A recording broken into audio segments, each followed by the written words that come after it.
So hey ৰাইজ সকলোকে স্বাগতম জনাইছোঁ মোৰ অন্য এটা ভিডিঅ'টো। আৰু ৰাইজ বহুত দিন হ'ল ভিডিঅ' আপলোড দিয়া নাছিলোঁ কাৰণ মই কিবা আমাৰ কামত বিজি আছিলোঁ আৰু আজিৰ পৰা ডেইলি ভিডিঅ' আপলোড দিম, আপোনালোকে চাপৰ্ট দেখাব। সো আজি কথাটো হ'ল কি ৰাইজ, দুপৰীয়া ইৰিচন ভাই আৰু মই ওলাই দিলোঁ অলপমান নলবাৰী কলেজৰ ফালে, কাৰণ নলবাৰী কলেজত আছিল অলপমান কাম, কিন্তু নলবাৰী কলেজ গৈ গম পালোঁ যে নলবাৰী কলেজত চলি আছে ফেচাৰ্ছ। সো ফেচাৰ্ছ চলি থকাৰ বাবে কামটোও নহ'ল, এতিয়ানো কি কৰিম, সেইবাবে অলপমান ফেচাৰ্ছে চাই দিলোঁ। আপোনালোকেও চাওক ডেন্স অলপমান।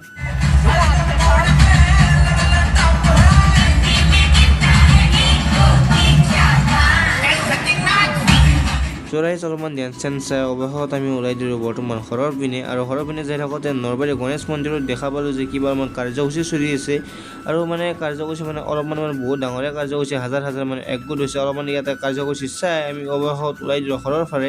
আৰু ঘৰত আহি বৰ্তমান পাৰোঁ আমি ৰঙীয়া অভাৰব্ৰিজ। আৰু আজি ভিডিঅ'টো ইয়াতে সমাপ্ত কৰিছোঁ। ভিডিঅ'টো চাই ভাল পালে লাইক কমেণ্ট শ্বেয়াৰ কৰি দিব। বাই বাই, জয় অসম।